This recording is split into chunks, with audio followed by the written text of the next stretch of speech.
Last class में हम लोगों ने कुछ क्वेश्चंस किए थे, कुछ होमवर्क भी थे। आज होमवर्क पे नहीं आ रहे। सबसे पहले मैं आपको जो कम इम्पॉर्टेंट टॉपिक है वो ख़त्म करूंगा और उसका नाम है डेरिवेशन ऑफ ईओक्यू। बहुत जल्दी से ख़त्म कर दूंगा।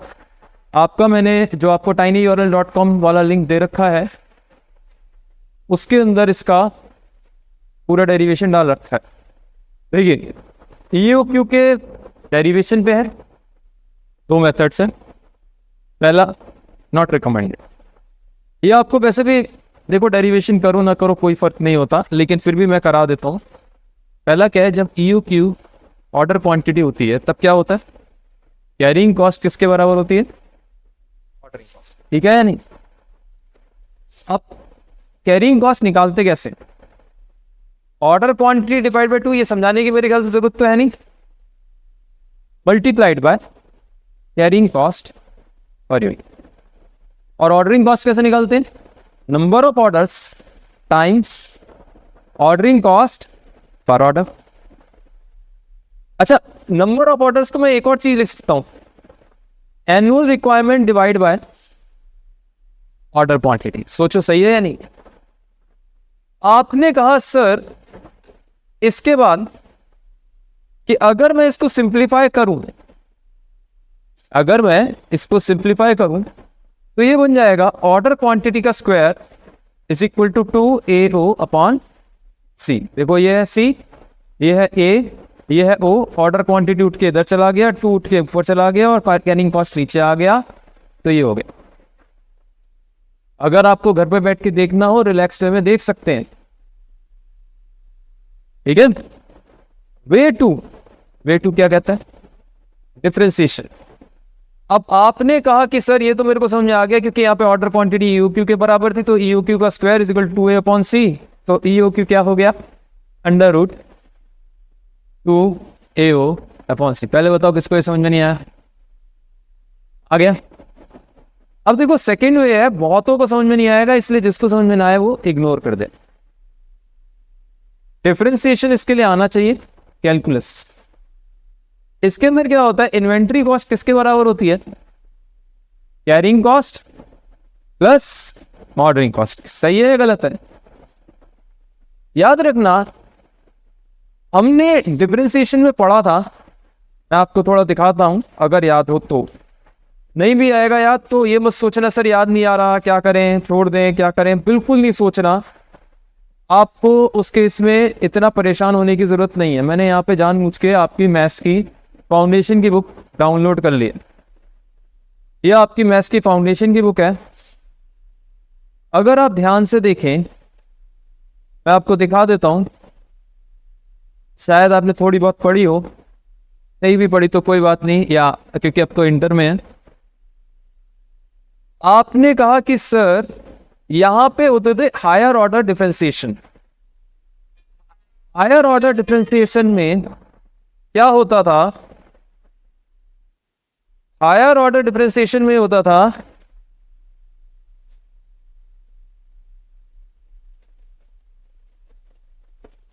देख रहे हैं हायर ऑर्डर डिफरेंशिएशन। अब इसके अंदर आपने कुछ पढ़ा था, मैं आपको बता दूं।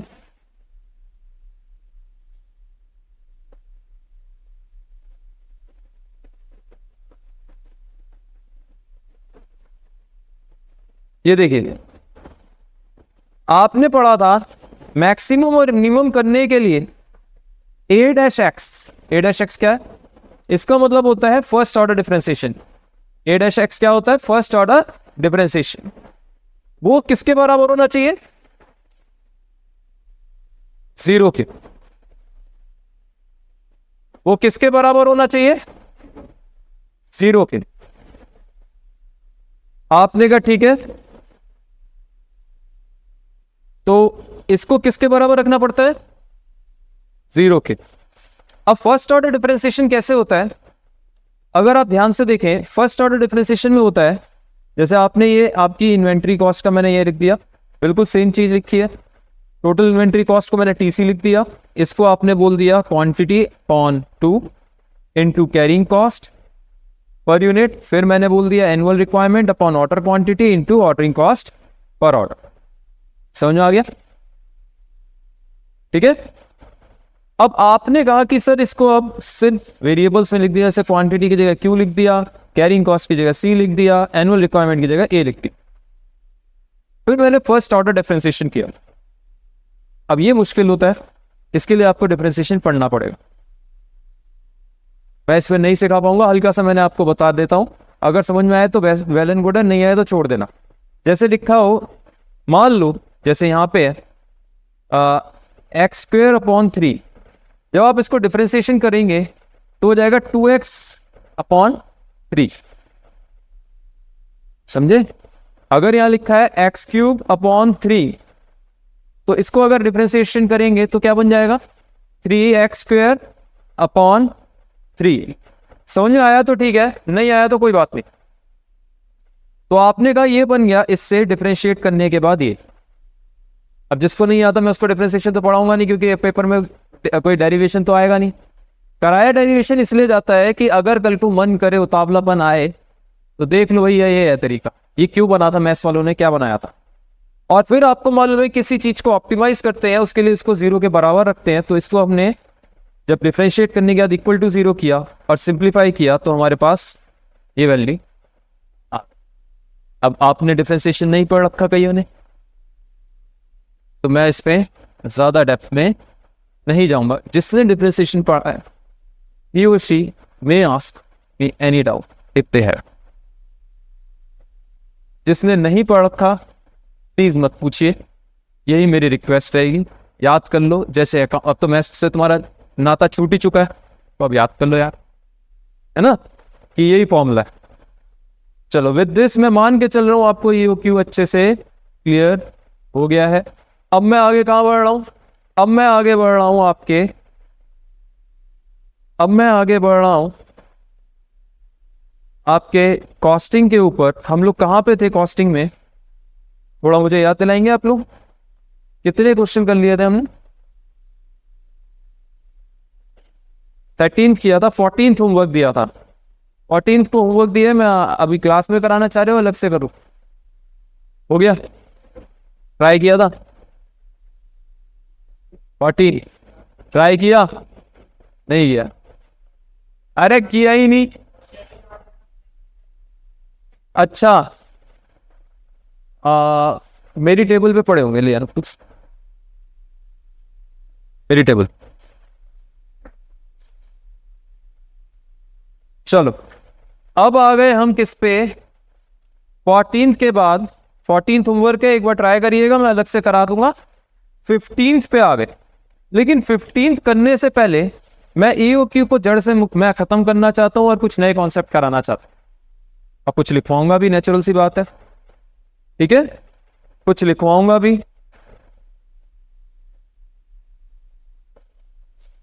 मिल गया, चलिए। अब लिखवाने के लिए पहले मैं आपको कुछ चीजें समझाऊंगा, फिर लिखवाऊं। और लिखवाने के लिए मैं दूसरी बुक को रेफर करूं, चाहो तो मैं अपने भी लैंग्वेज में लिख सकता हूं, लेकिन एक बहुत अच्छी बुक है, मैं उसको रेफर करना चाहूंगा। पहले हम ICAI के स्टडी मटेरियल पे आएंगे सबसे पहले रेफरेंस के लिए। जल्दी से सब लोग ICAI के स्टडी मटेरियल पे आ जाइए।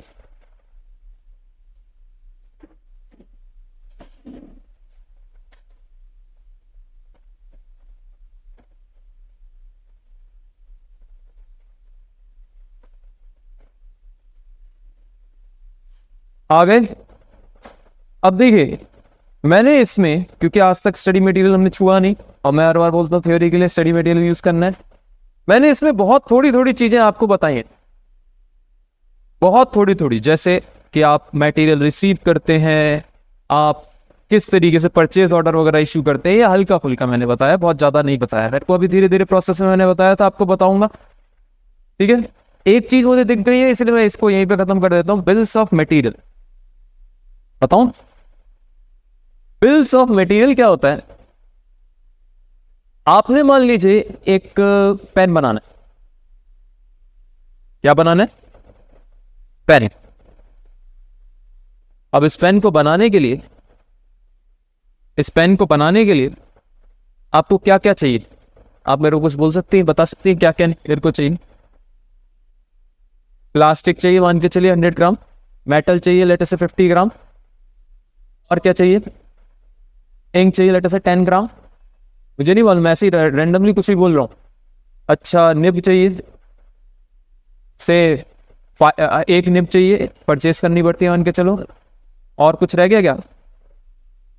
स्प्रिंग वगैरह कुछ, 1 स्प्रिंग चाहिए पर पेन, कईयों में स्प्रिंग होती है ना। और क्या कह रहे हैं आप? कुछ ग्रिप या कुछ और, ठीक है, ये चीज हमें चाहिए। अब एक बात बताओ, इंजीनियरिंग डिपार्टमेंट क्या करेगा? इंजीनियरिंग डिपार्टमेंट ने ये फाइनल किया होगा कि देखो एक पेन बनाना है, इस पेन को बनाने के लिए मुझे ये चीजें चाहिए पर पेन। क्या बोला मैंने?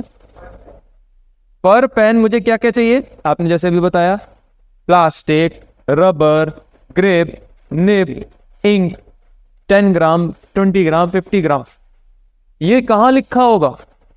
एक फाइल होगी, एक लिस्ट होगी। जब हम ईआरपी सिस्टम पढ़ेंगे उस फाइल को कहेंगे बिल्स ऑफ मटेरियल फाइल। जब मैनुअल में होंगे तो हम बोलेंगे बिल्स ऑफ मटेरियल लिस्ट। ये किसने बनाई होगी? Engineering department. किसने बनाई होगी? इंजीनियर। या स्टोर ने? स्टोर वाले नहीं, स्टोर वाला तो इसको फॉलो करेगा, प्रोडक्शन वाला इसको फॉलो करेगा या अपने मन से चलेगा? इसको फॉलो करेगा कि ये लिस्ट लिखी हुई है भाई। इंजीनियरिंग डिपार्टमेंट का काम क्या है? रिसर्च एंड डेवलपमेंट वगैरह करना, बताना कि किसमें क्या इनपुट लगेगा, यही तो काम है या नहीं है? समझ में आया? नहीं आया हो तो बोलो। बिल्स ऑफ मटेरियल फाइल का यूज समझ में आ गया? पक्का? चलिए, मैं मान के चल रहा हूं सबको बिल्स ऑफ मटेरियल फाइल एकदम क्लियर है। अब सुनो, तो ये बिल्स ऑफ मटेरियल फाइल का काम क्या है? वो सिर्फ ये बताता है किस चीज में कितनी कितनी किस किस चीज की रिक्वायरमेंट है। अभी मैंने आपको बताया, थोड़ा मटेरियल रिक्विजिशन नोट वगैरह भी थोड़ा बहुत बता दिया था मैंने, याद है? याद है या नहीं है? भूल गई मानसी? रिक्विजिशन नोट कुछ था, क्या था?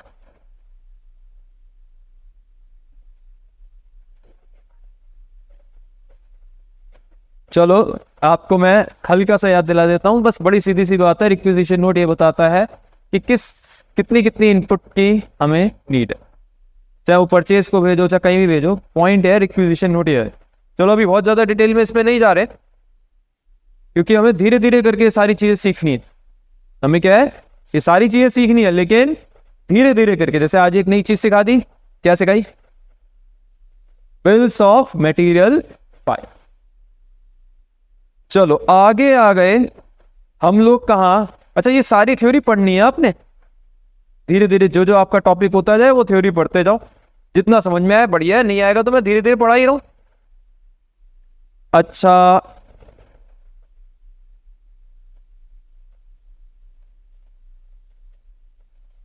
अच्छा एक चीज और, मटेरियल वगैरह के लिए मैं आपको समझाने के लिए एक बहुत सिंपल तरीका बताता हूं। कभी लाइब्रेरी गए हो?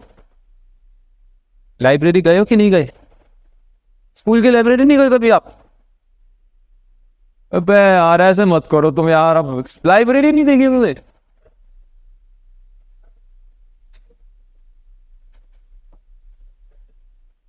देखो, एक एक किताब संग्रहालय होता है, उसको कहते हैं लाइब्रेरी।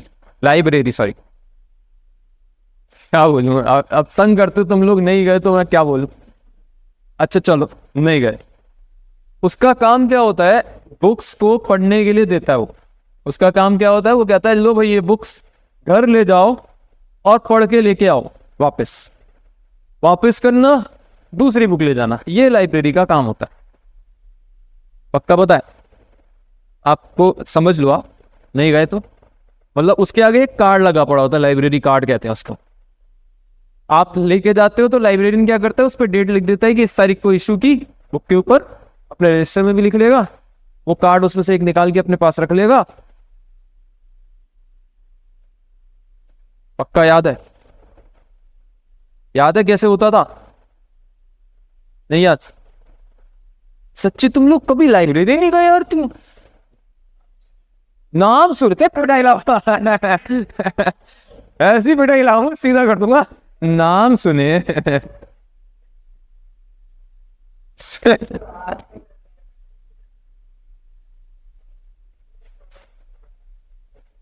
अब तुम सुनो, कॉपरेशन हो चुका है, वो छोड़ो, पॉइंट सुनो। स्कूल की लाइब्रेरी होती है, एक लाइब्रेरी नाम की चीज होती है, उसमें क्या होता है, उसमें ना देखो ऐसे एक वो बना होता है, एक पर्चा लिखा होता है उस पे, लाइब्रेरी पे ना क्या लिखा होता है, एक पर्चा लिखा पड़ा होता है आगे की ओर, पेस्ट कर रखा होता है, और एक कार्ड लगा होता है उसमें। तो आपका क्या होता है, ऐसे पर्चा लगा पड़ा होता है उसमें, है उस पे लिखा जाता है इस तारीख को इशू की, इस तारीख को रिटर्न की,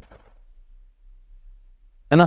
और एक कार्ड और होता है, वो लाइब्रेरी बुक कार्ड निकाल लेते हैं लाइब्रेरियन, अपने पास रख लेते हैं, डेट उस पर लिख के। तुम पहले लाइब्रेरी के बारे में यूट्यूब पे पढ़ के आओ,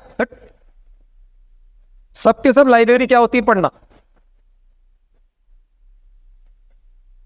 सुनो, इकोनॉमिक ऑर्डर क्वांटिटी के लिए, इकोनॉमिक ऑर्डर क्वांटिटी क्या होती है, इसके अंदर हमारी क्या होती है, ऑर्डरिंग कॉस्ट और कैरिंग कॉस्ट। हमारी ईओक्यू पे क्या होती है, मिनिमम होती है, बताने की जरूरत है क्या, नहीं, और इक्वल होती है। मैंने दिखाया था, लिखवाया भी था, पढ़ा था। अगर ग्राफिकली देखा जाए, अगर थ्योरी आएगी तो ग्राफ बनाना पड़ेगा, थ्योरी आएगी तो ग्राफ बनाना पड़ेगा। तो मेरी आपसे रिक्वेस्ट रहेगी कि ईओक्यू का बहुत तेजी से ये ग्राफ बना लीजिए आप। 1 मिनट का ग्राफ है। यहां पे क्या होता है, टोटल इन्वेंट्री कॉस्ट आपकी शुरुआत में कम होती है, एक पॉइंट आता है जहां पे मिनिमम होती है, और उस पॉइंट पे क्या होता है, आपकी कैरिंग कॉस्ट किसकी इक्विवेलेंट होती है, ऑर्डरिंग कॉस्ट के कैरिंग कॉस्ट इक्वल होती है, कहां पे, जहां पे टोटल कॉस्ट मिनिमम होती है। तो मेरी रिक्वेस्ट रहेगी, आप लोग इसको प्लीज कॉपी कर लीजिए, अपने रजिस्टर पे लिख लीजिए, graphical representation of EOQ, graphical representation of E O Q.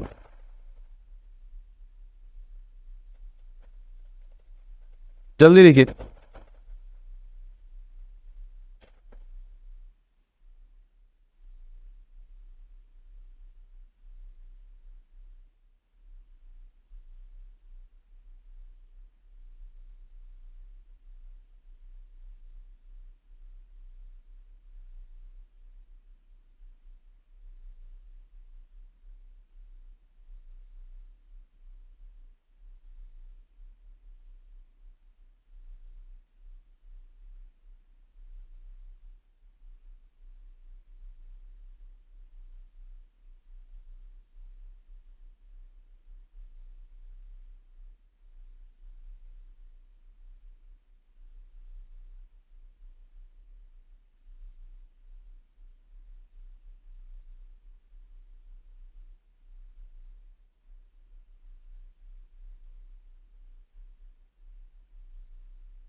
बन गया?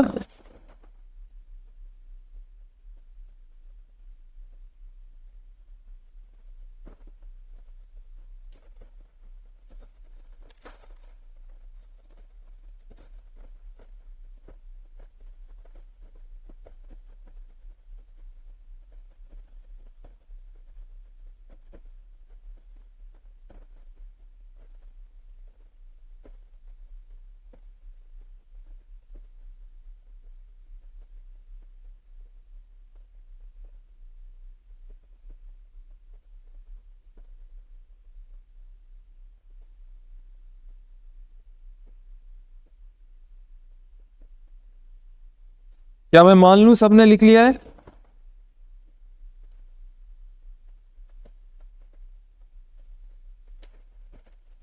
कोई ऐसा जिसका रह गया हो?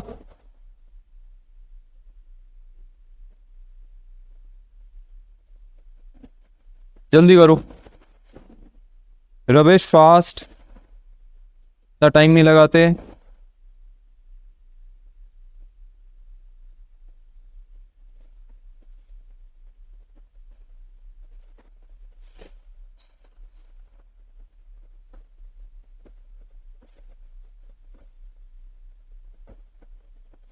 मान लेते हैं कि सबने कर लिया है और अब मैं आगे बढ़ने जा रहा हूं नेक्स्ट कॉन्सेप्ट पे इसी के साथ। अच्छा, आपको एक बात सुन लो, कुछ अजम्पशंस होती हैं, वो अजम्पशंस वगैरह सब पढ़नी पड़ेंगी आपको खुद।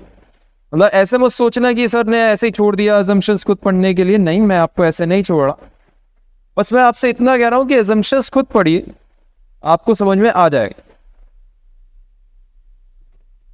देखते हैं किस तरीके से।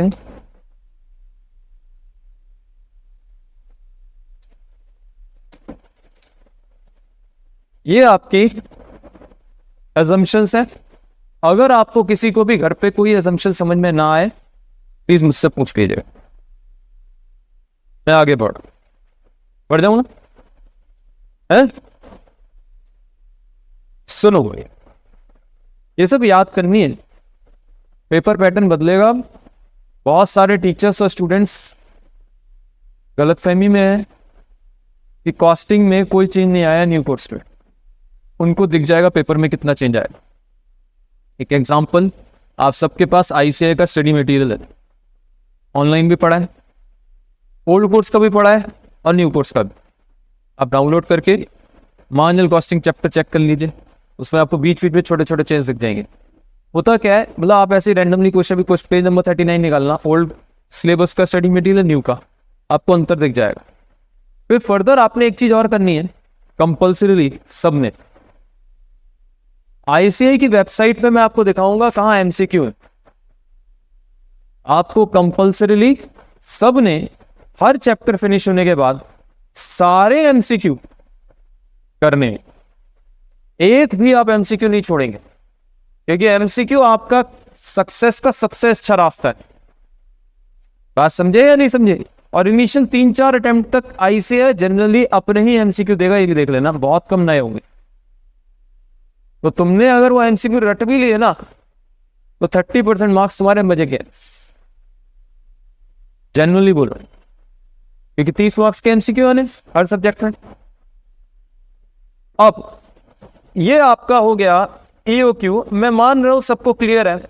अब मैं आ रहा हूं ईओक्यू के जस्ट पहले, आपका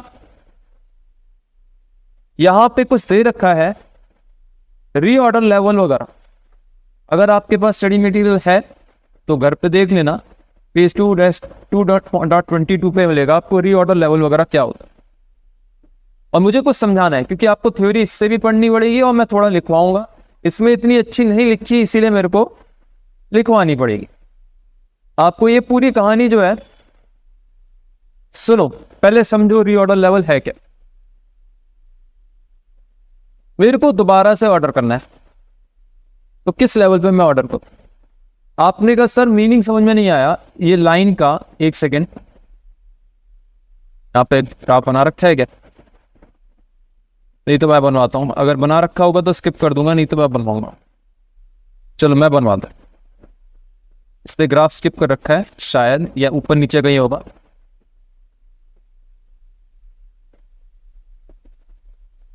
लीव इट। सुनिए,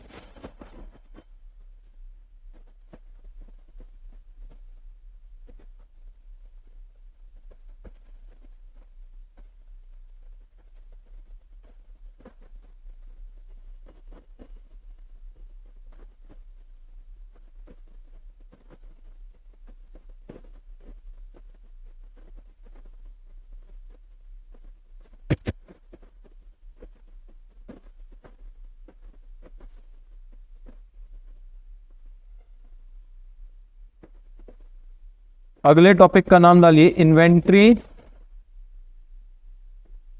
कंट्रोल। मतलब है तो उसी टॉपिक में ही, लेकिन प्रॉपर इन्वेंट्री कंट्रोल आ रहा है। सबसे पहली चीज आ रही है क्या, या पहली चीज ना बना के पहले मैं ग्राफ बनाता हूं, अभी कोई नहीं बनाएगा, सब देखेंगे बस। मैंने क्या कहा, सब देखेंगे बस। अब ध्यान से देखना,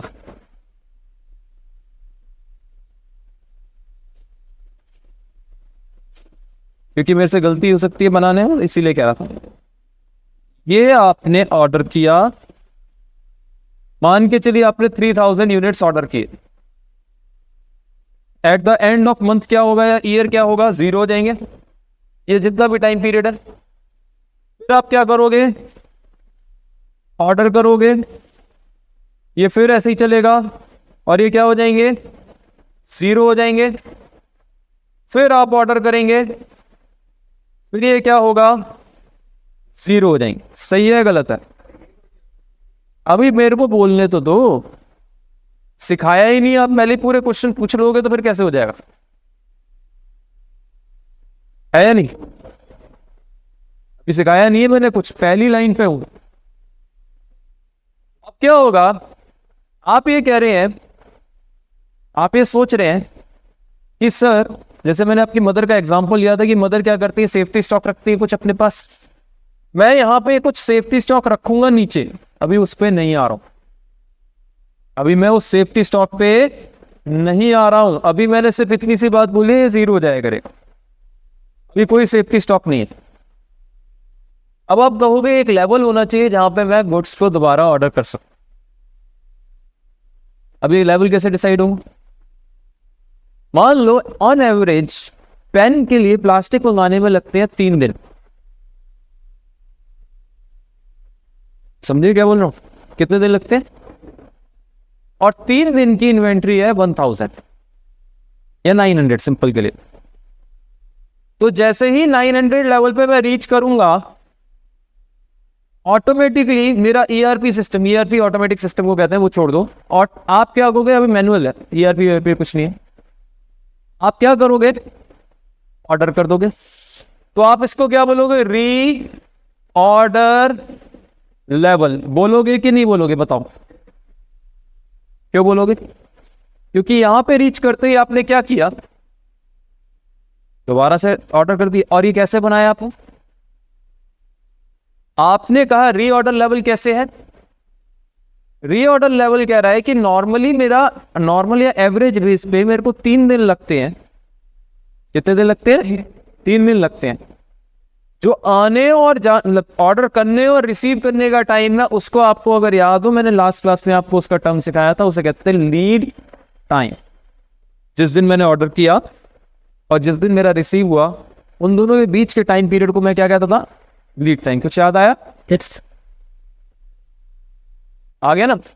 तो आपने कहा कि सर रीऑर्डर लेवल पे मैं रीऑर्डर ऑर्डर करूंगा, और वो कैसे डिसाइड करूंगा कि नॉर्मली कितने दिन लगते हैं, यही बोलूंगा। और नॉर्मली मेरे पास ध्यान में चलो 3 दिन लगते हैं, तो 3 दिन का जब स्टॉक बचा होगा तो मैं ऑर्डर कर दूंगा, रीऑर्डर लेवल। लेकिन अभी बहुत सारे क्वेश्चंस आपके दिमाग में आएंगे, सर रास्ते में बारिश आ गई, बाढ़ आ गई, डिले हो गई डिलीवरी, अरे बहुत सारी चीजें बची हैं अभी। तो ये तो पहला स्टेप है, एक कदम चलाऊं मैं। सेफ्टी स्टॉक वगैरह तभी तो काम में आता है। सेफ्टी स्टॉक क्यों लेके चलते हैं, या बहुत सारी चीज सीखी थी ना, ये सीखी थी लास्ट क्लास में। पहले क्यों सिखाती थी कि अगर बाई चांस आपके दिमाग में ऐसे क्वेश्चन आए तो आपको याद रहे कि मेरे पास सेफ्टी स्टॉक भी अगर डिले हो जाए। ऐसे ही क्वेश्चन आ रहे थे ना टेढ़े मेढ़े से, बताओ अब जानबूझ के बात को टालो नहीं, यही ऐसे ही आ रहे थे या नहीं आ रहे थे? ऐसे ही थे या नहीं टेढ़े बड़े क्वेश्चन? तो अभी लेंगे, बिल्कुल पहले लेवल पे हो ना, मैं पहली लाइन पे आखिरी लाइन कैसे बता दूं? तो आपने कहा चलो सर सबसे पहले हम थोड़ा स्पेस छोड़ देते हैं कि ग्राफ बनाएंगे, और उसके बाद हम ग्राफ बनाएंगे, ठीक है? पहला पॉइंट लिखते हैं क्या? आपने कहा सर पहली चीज है क्या? रीऑर्डर लेवल, या आपने कहा पहले लीड टाइम का मीनिंग लिख लेते हैं।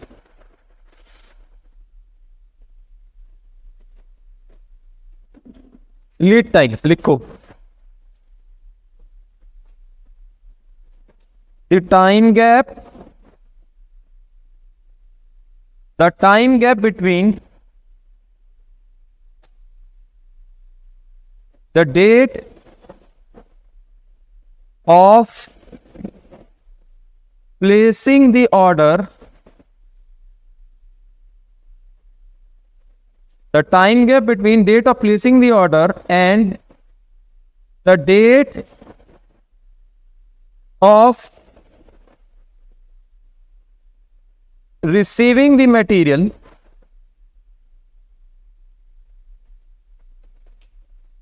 receiving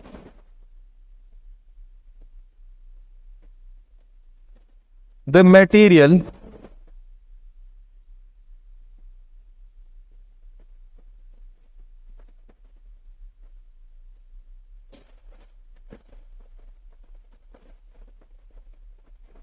in store for use. E.G का मतलब होता है फॉर एग्जाम्पल, इसका मीनिंग ही फॉर एग्जाम्पल होता है, सिर्फ एग्जाम्पल नहीं होता। E.G का मतलब क्या होता है? फॉर एग्जाम्पल ऑन, आज थोड़ा नोट्स लिखने का ज्यादा दिन होगा, ठीक है? On 1st September an order was placed, on 1st September an order was placed for 500 units, ऐसे ही ले लेता हूं,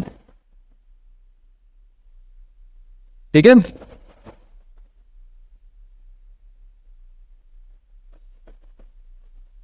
The component was received on, say, 16th September in the store, ठीक है? Therefore the lead time is क्या होगा? 15 days. Lead period या lead time is, हम मान के चलेंगे अर्ली मॉर्निंग 16th को रिसीव हुआ है, अर्ली मॉर्निंग 1st को ऑर्डर किया था, तो बीच में कितने दिन हुए काउंट करके देखिए, 15 हुए ना, पूरे तो 15 हुए ना। अच्छा, 16 थोड़ी काउंट होगा।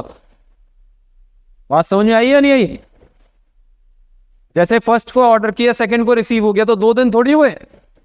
1st को ऑर्डर किया तो पूरा 1 दिन, 2nd का दिन थोड़ी, वो तो सुबह सुबह ऑर्डर आ गया। बात क्लियर हुई या नहीं हुई? 1 तारीख को ऑर्डर किया, 2 तारीख को रिसीव कर लिया, आज ऑर्डर किया, अगले दिन सुबह सुबह रिसीव कर लिया, आज सुबह सुबह ऑर्डर किया था, तो एक ही दिन में तो रिसीव किया है, 2 दिन मत काउंट कर लेना, गलती हो जाती है स्टूडेंट से, इसीलिए मैंने एग्जाम्पल भी लिखवा दिया। तो लीड टाइम क्लियर हो गया, भूलोगे तो नहीं। अब दूसरा क्या लिखवाना है? रीऑर्डर लेवल पे लिख लेते हैं। आपने कहा reorder level,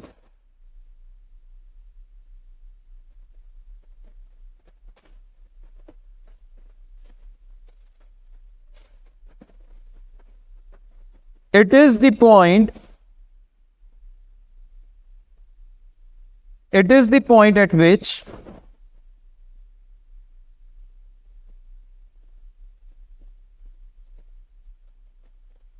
an order is placed with the supplier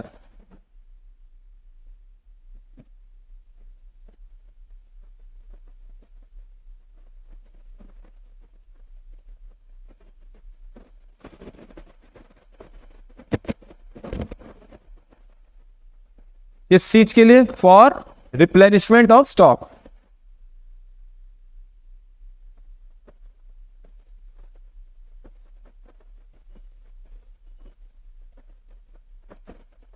अच्छा एक बात बताओ, मान लो मैंने यहाँ कुछ लिखा, स्टडी मटेरियल में कुछ और लिखा हुआ है, तो किसकी मानोगे? स्टडी की। याद रहेगा ना ये बात, भूल मत जाना इस चीज को। अच्छा इसका फॉर्मूला भी लिख लेते हैं। आप कहोगे कि सर इसका फॉर्मूला क्या बनेगा? अभी मैंने बताया आपको कि यार नॉर्मल बेस पे लग रहा है ना, तो नॉर्मल वाले हिसाब लेके चलेंगे।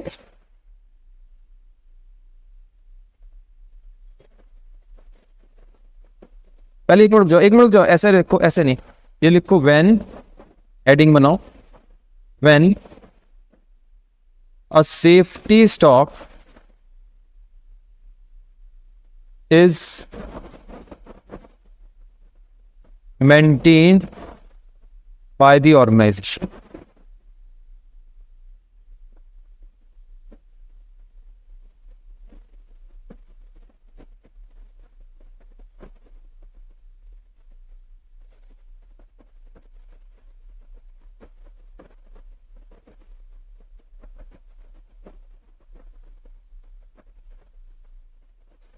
फॉर्मूला बनेगा सेफ्टी स्टॉक इज इक्वल, ओ क्या कर रहा हूं मैं, एक minute, reorder level, I am sorry, reorder level is equal to safety stock plus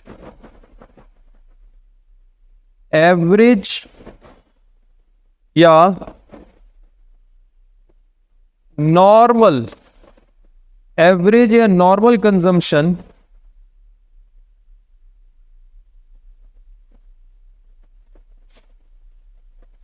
times, times किससे करेंगे इसको? एवरेज या normal lead period, lead time या लीड पीरियड। अच्छा मुझे ये बताओ, ये मैंने क्या किया? मैं जब समझा रहा था तब तो सेफ्टी स्टॉक के बारे में नहीं बोला था, मैंने आपको बताया था कि 1 मिनट बाद लेंगे सेफ्टी स्टॉक, ठीक है? तो आपने कहा कि सर ये कहना क्या चाह रहे हो? मैं ये कह रहा हूं, बड़ी सीधी बात है कि अगर आप ये सोच रहे हैं कि ऊपर आ जाऊं चार्ट पे, अगर आप ये सोच रहे हैं कि कब ऑर्डर करूं, तो आपने कहा कि सर एवरेज के हिसाब से जो टाइम लगता है, लेकिन मेरे घर में मम्मी भी तो है, वो जानती है कि मेरा बच्चा बड़ा होनहार है, क्या करेगा? कुछ ना कुछ बीच में बदमाशी कर सकता है, तो क्या करो? संभाल के थोड़ा सा उठा के रख लो। समझ में आया या नहीं आया?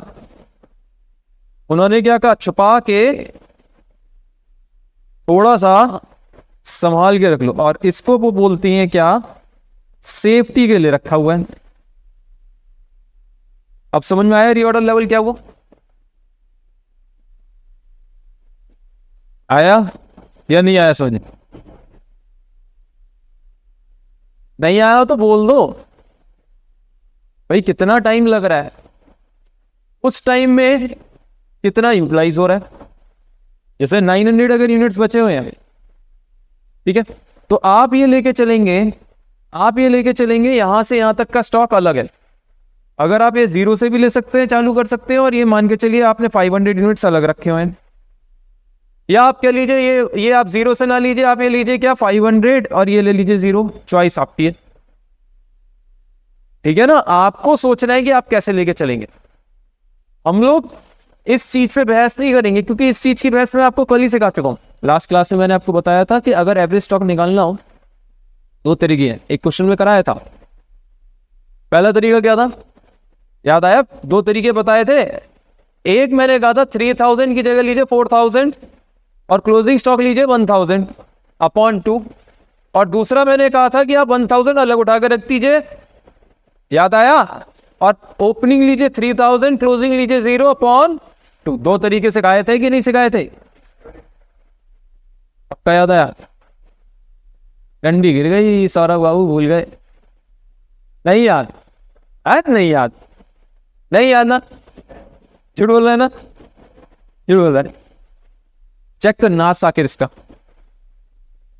झूठ।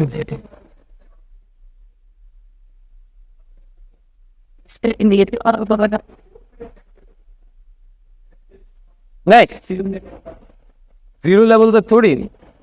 आप ये कह रहे हो कि यार जब मेरे पास इतने यूनिट्स रह जाएंगे, एवरेज टाइम कंजम्पशन के हिसाब से यूनिट्स रह जाएंगे, तब मैं ऑर्डर करूंगा। सेफ्टी वो नहीं है, सेफ्टी वो होती है कि अगर बाय चांस डिले हो जाए, जैसे आपने एवरेज के हिसाब से ऑर्डर कर दिया, लेकिन इसमें पॉसिबिलिटी है कि डिले हो जाए, है या नहीं पॉसिबिलिटी? तो आप ये कहोगे अगर वो डिले हो गया तो मैं कहां जाऊंगा फिर? बात समझ में आई या नहीं आई? कि अगर वो डिले हो गया तो उसके लिए बफर, इसका दूसरा नाम क्या बताया था मैंने, या इसको बोलते हैं हम बफर स्टॉक। ये चार्ट सबसे आखिर में बनाना जब पूरा बन चुका हो ना, क्योंकि 2-3 बार मैं 4-5 चीजें बताऊंगा आपको, इसीलिए मैंने कहा इसको क्या बोलेंगे आप, बफर स्टॉक या सेफ्टी स्टॉक। समझ में आ गया? अगर नहीं आया हो तो पूछ लो, तभी आगे बढ़ेंगे जब पूरी तरह क्लियर होगा। ऐसे नहीं कि जल्दीबाजी में आगे बढ़ते जाए, ठीक है? इसके बाद यहां पे आ गए, रीऑर्डर लेवल हमने लिख लिया, लेकिन एक और केस हो जाता है रीऑर्डर लेवल में। आपने कहा कि सर अगर सेफ्टी स्टॉक ना दे रखा हो तब, तो हम क्या करेंगे, अगर सेफ्टी स्टॉक ना हो तो एग्जामिनेशन में थोड़ा सा इस फॉर्मूला को हम बदल देंगे। अब क्योंकि एवरेज और नॉर्मल टाइम कंजम्पशन की मैंने डेफिनेशन नहीं लिखवाई है, मैं अभी आपको सिखा देता हूं पहले एवरेज और नॉर्मल टाइम कंजम्पशन, और उसके बाद या नॉर्मल टाइम पीरियड, उसके बाद मैं आता हूं कि अगर फॉर्मूला ना दे रखा हो। तो पहले आप लिखिए यहां पे एवरेज या नॉर्मल, एवरेज या नॉर्मल लीड पीरियड। वो क्या है? Lead period. Maximum lead period plus minimum lead period upon 2। Average ऐसे ही निकलता है, पता है या नहीं पता? किसको नहीं आता? ये आता है ना? ठीक है ना? ऐसे ही एवरेज या नॉर्मल कंजम्पशन, अगर एवरेज या नॉर्मल कंजम्पशन निकालनी हो तो कैसे निकालूंगा? Maximum consumption plus minimum consumption divide by 2। अब ये मैक्सिमम मिनिमम कंजम्पशन में आऊंगा तो ये मत सोचना कि सर, क्योंकि देखो बीच बीच में चल रहा हूं ना, अभी थोड़ा टाइम लगेगा, आज सिर्फ कॉन्सेप्ट ही कॉन्सेप्ट है, क्वेश्चन आज हो सकता है बहुत ही कम हो या शायद एक भी ना हो।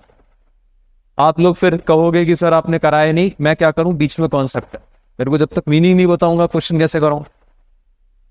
तो आपने कहा कि सर अच्छा, अगर इफ आपने कहा कि सर अगर हमारे को सेफ्टी स्टॉक नहीं दिया तब क्या करें?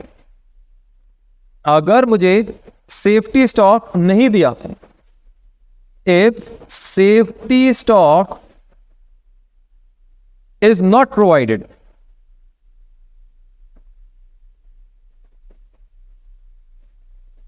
is not maintained by the organization.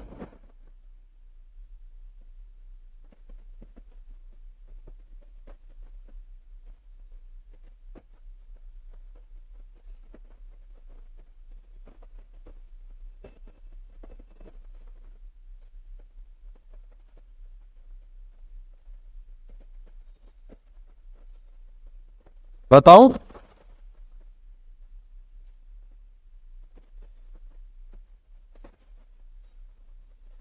आपने कहा कि सर उस केस में आप लेके चलेंगे मैक्सिमम कंजम्पशन,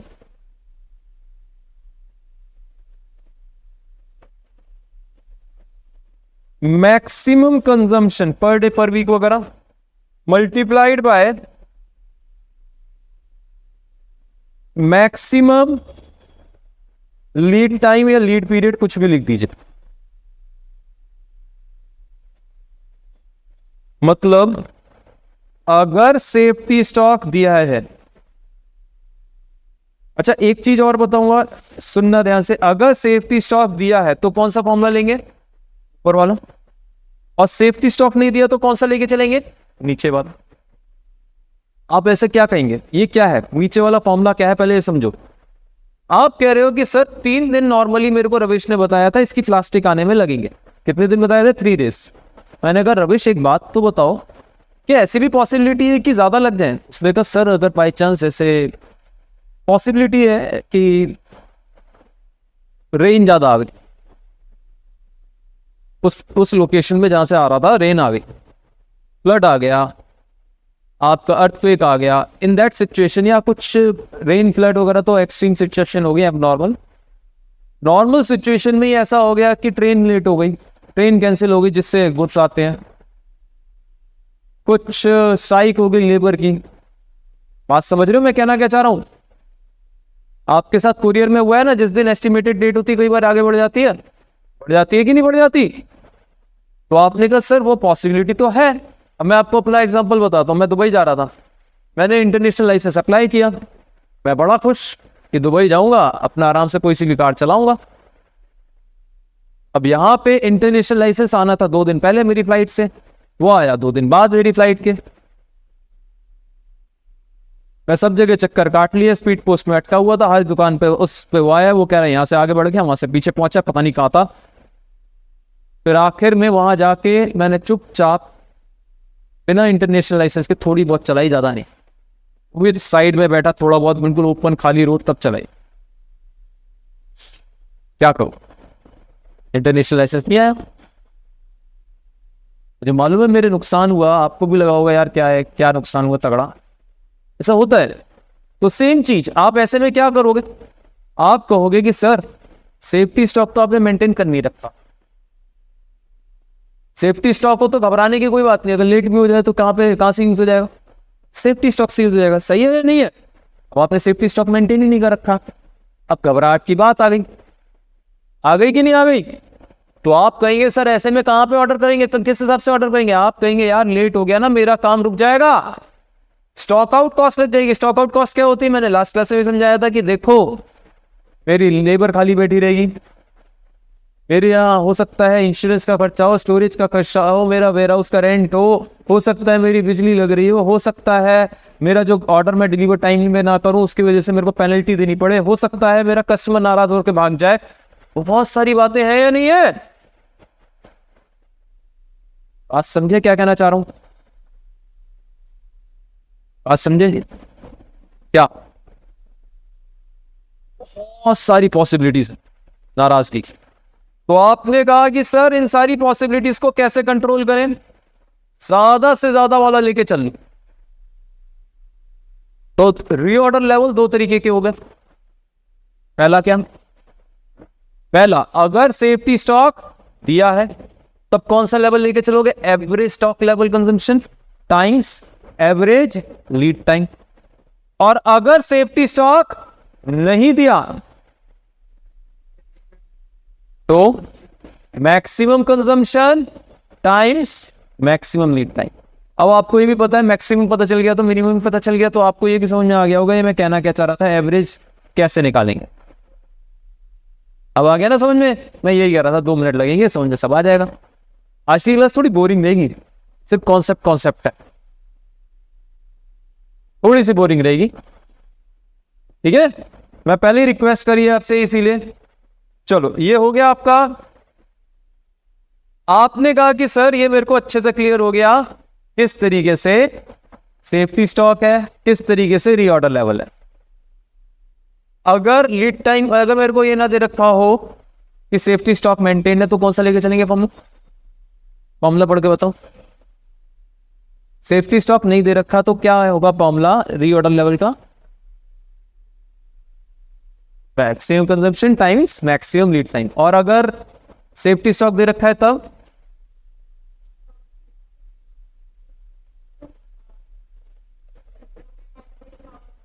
हाँ।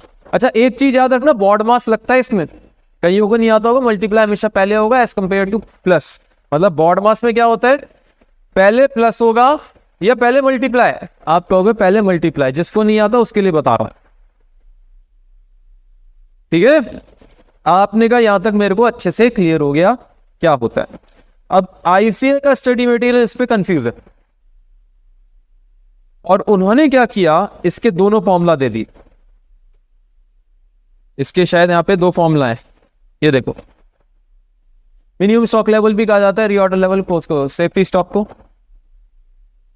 सेफ्टी स्टॉक को क्या कहा जाता है, मिनिमम स्टॉक लेवल। अभी वो भी लिखवा देता हूं। तो दोनों फॉर्मूला दे दिए, लेकिन उन्हें ये समझ में नहीं आया दो फॉर्मूला क्यों है।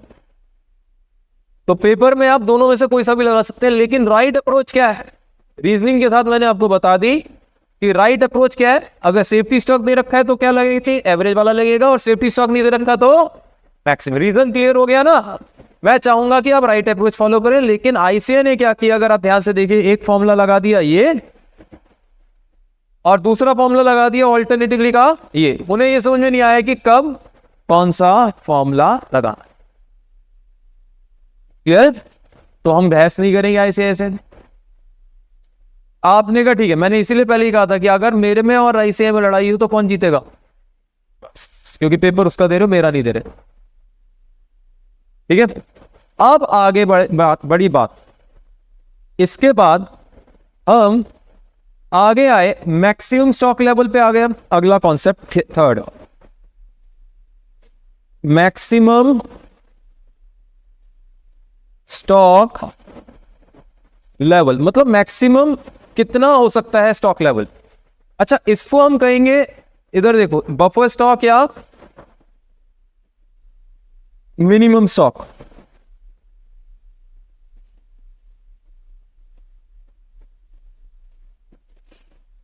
जब मिनिमम क्लियर हो गया तो बचा क्या, सिर्फ मैक्सिमम ही तो बचा। तीन नाम हो गए सेफ्टी स्टॉक के। इसके एक्सप्लेनेशन लिखने की जरूरत तो नहीं है, सेफ्टी स्टॉक की याद रहेगा ना। तीन नाम हो गए, पहला बफर स्टॉक, दूसरा सेफ्टी स्टॉक, तीसरा मिनिमम स्टॉक। बचा क्या है, मैक्सिमम ही तो बचा है। इसके भी दो फॉर्मूला है, ठीक है, इसके भी दो फॉर्मूला है। तो आपने कहा कि इसके क्या फॉर्मूला है, पहले इसके मीनिंग को लिखते हैं धीरे से। लिखो,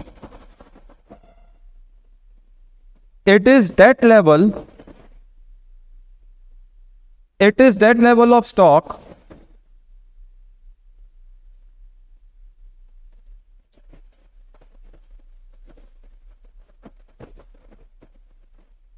beyond which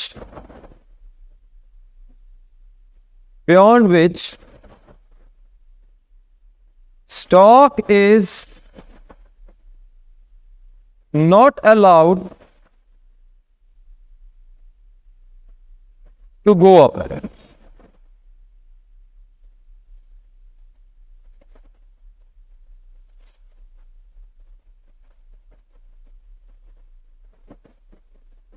It is fixed.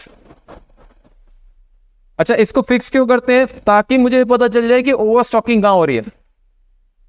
मतलब इससे ज्यादा स्टॉक नहीं होना चाहिए मेरे पास। समझ में आया ही नहीं आया, क्लियर है। मैक्सिमम स्टॉक लेवल का मीनिंग क्या है भाई, इससे ज्यादा मान के चलो 4000 यूनिट से ज्यादा मैंने स्टोर में रखे हुए हैं, इसका मतलब मैं फालतू में पैसे लगाए बैठा हूं, मेरी कैरिंग कॉस्ट लगेगी, कोई जरूरत नहीं इससे ज्यादा लगाने की, ओवर स्टॉकिंग हो रखी है। It is fixed to give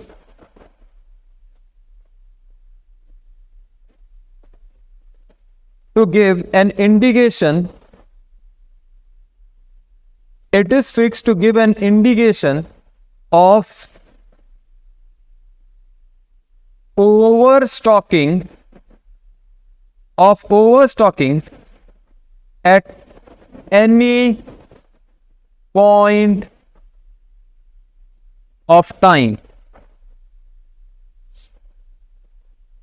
अच्छा, अगर कोई ओवर स्टॉकिंग होगी तो आप क्या करोगे, टाइमली आप उसको रेक्टिफाई कर सकते होगे। अब मुझे बताओ किसको समझ में नहीं आया यहां तक?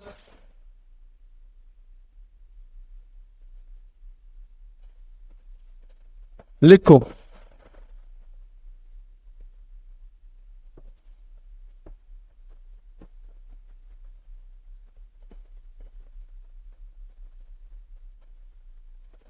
लिखो, एक आध लाइन छोड़ के लिख देना। Maximum stock level is equal to reorder level.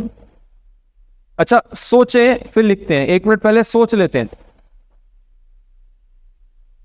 ध्यान से देखना और सोच लो। मैं इस लेवल पे खड़ा हूं, से ये है 900 यूनिट्स। मैं इस लेवल पे खड़ा हूं, ये क्या है 900। अब मुझे मालूम है मैंने इस पे ऑर्डर किया। अब मैं जानबूझ के क्या कह रहा हूं, 900 के बाद मैंने कितने यूनिट्स ऑर्डर किए? आपने कहा 3000 यूनिट्स का ऑर्डर था, तो 3000 मैंने ऑर्डर किए। कितने यूनिट्स ऑर्डर किए? 3000। अगर आज के आज ही आ जाए तो 3900 स्टॉक हो जाएगा, लेकिन ये तो पॉसिबल ही नहीं है। आपने कहा आने में थोड़ा टाइम लगेगा। मैंने कहा कितना टाइम लगेगा? आपने कहा कम से कम 1 दिन तो लगेगा। मैंने कहा चल 1 दिन लगा, और 1 दिन की कंजम्पशन कितनी है इससे? 300 की। 1 दिन की कंजम्पशन कितनी है इसे? 300। तो आप कहोगे कि सर आज की आज आ जाए तो 3900 का मैक्सिमम स्टॉक होता, जो कि पॉसिबल नहीं है। तो आप कहोगे 900 माइनस 300 मतलब 600। उस समय आएगा 3000 का, तो 600 प्लस 3000 कितना हो जाएगा? 3600। समझ में आया या नहीं आया? तो आपने कहा हम इसमें से क्या माइनस करेंगे? रीऑर्डर लेवल में से माइनस करेंगे कि कितना हमारा मिनिमम, मान के चलो लीड टाइम कितना है मिनिमम में, 1 ही दिन में आ गया। वैसे आता नॉर्मली कितने दिन में? 3 दिन में। आगे कितने दिन में? 1 ही दिन में। तो आप कहोगे मिनिमम वाला टाइम मैं सबट्रैक्ट कर दूंगा उस पर जितनी कंजम्पशन हो रही है, और फिर जो गुड्स आ जाएंगे उसको क्या करूंगा, क्योंकि अब इतना रह गया, 600 रह गया, अब आगे मेरे पास 3000 तो टोटल कर दिया। तो आपने कहा मुझे लेवल पता चल गया। क्या पता चल गया लेवल? कि मेरा लेवल है 3600। आपने कहा कि सर 3600, पहले बताओ किसको समझ में नहीं आया 3600? तो उसी चीज को मैं यहां लिख रहा हूं, रीऑर्डर लेवल माइनस, आप कहोगे मिनिमम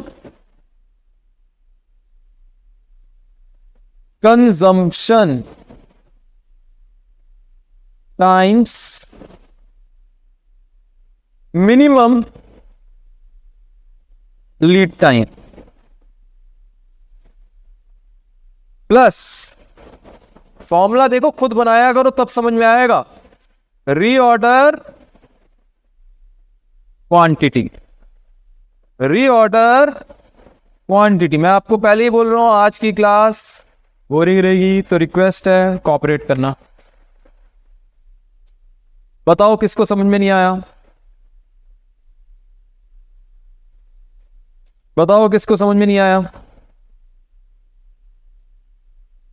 ठीक है, इसमें हम बेस क्या लेते हैं? हम इसमें बेस लेके चलते हैं रीऑर्डर लेवल को। ये रहा आपका मैक्सिमम का, एक ही फॉर्मूला होगा जहां तक है आईसीआई की, तो मैं एक ही कराऊंगा। रुक जाओ देख लूं, आईसीआई के हिसाब से चलूंगा ना। रुक जाओ 1 मिनट रुक जाओ बस, मैं 4 फॉर्मूला लिखवा दूं, फिर बाद में पता चला आईसीआई ने ना करा नहीं रखा। ये रे, एक ही फॉर्मूला है, ठीक है।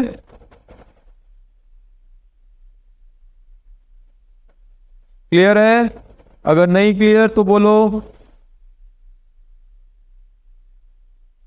अब एक क्वेश्चन अचानक दिमाग में आता है कि सर सेफ्टी स्टॉक या मिनिमम स्टॉक कितना रखें? आता है या नहीं आता दिमाग में? सर मुझे ये तो पता चल गया मैक्सिमम ये लेवल है, इससे ऊपर नहीं जाना चाहिए, है नहीं? इससे ऊपर अगर स्टॉक रखा पड़ा है इसका मतलब मेरा ओवर स्टॉकिंग हो रही है। क्लियर है? अब बचा क्या, आखिरी क्वेश्चन, सेफ्टी स्टॉक क्या है? मैंने कहा चलो सेफ्टी स्टॉक पे आते हैं। आखिरी क्वेश्चन क्या है, सेफ्टी स्टॉक या मिनिमम स्टॉक लेवल कितना है?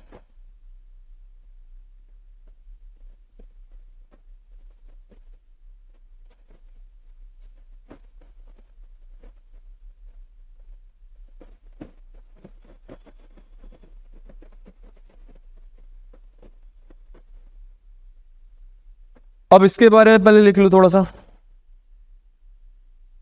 पहले इसके बारे में लिख लो। It is that level of stock beyond which it is that level of stock beyond which stock should not fall under what normal circumstances.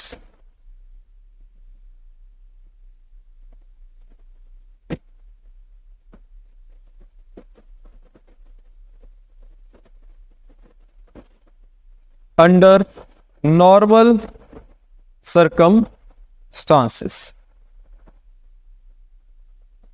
ठीक है, लिख लो, एक लाइन और लिख दो, वो पर्पस के बारे में लिख देते हैं ताकि लिखो। लिखो, it's main purpose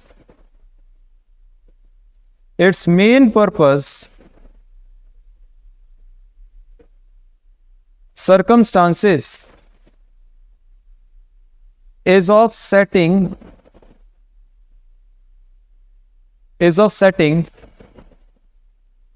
minimum stock level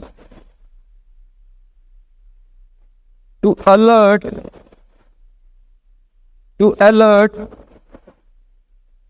materials manager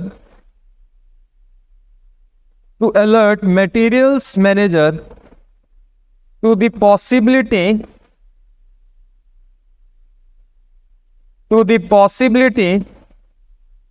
of what? बताओ, possibility of what?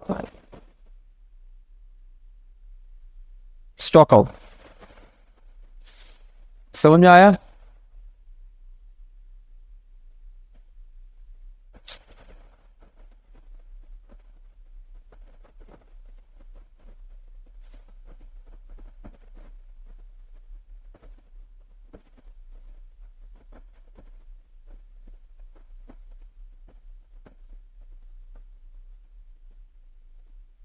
बोलूं आगे? तो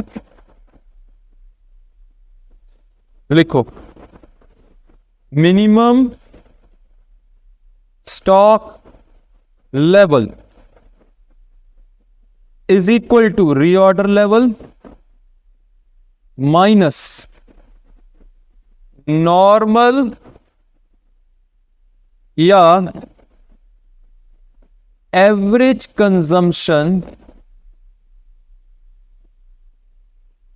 मल्टीप्लाइड बाय नॉर्मल या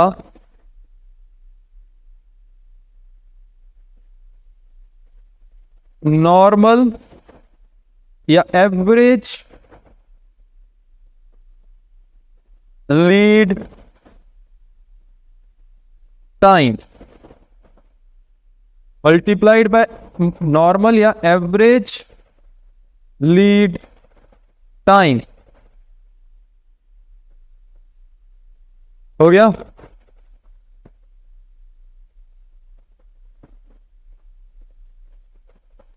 बताओ, किसी को ना समझ आया हो? आप कह रहे हो आपने एक रीऑर्डर लेवल सेट कर दिया। रीऑर्डर लेवल कौन सा वाला सेट किया होगा आपने? यहां पे रीऑर्डर लेवल किया था मैंने।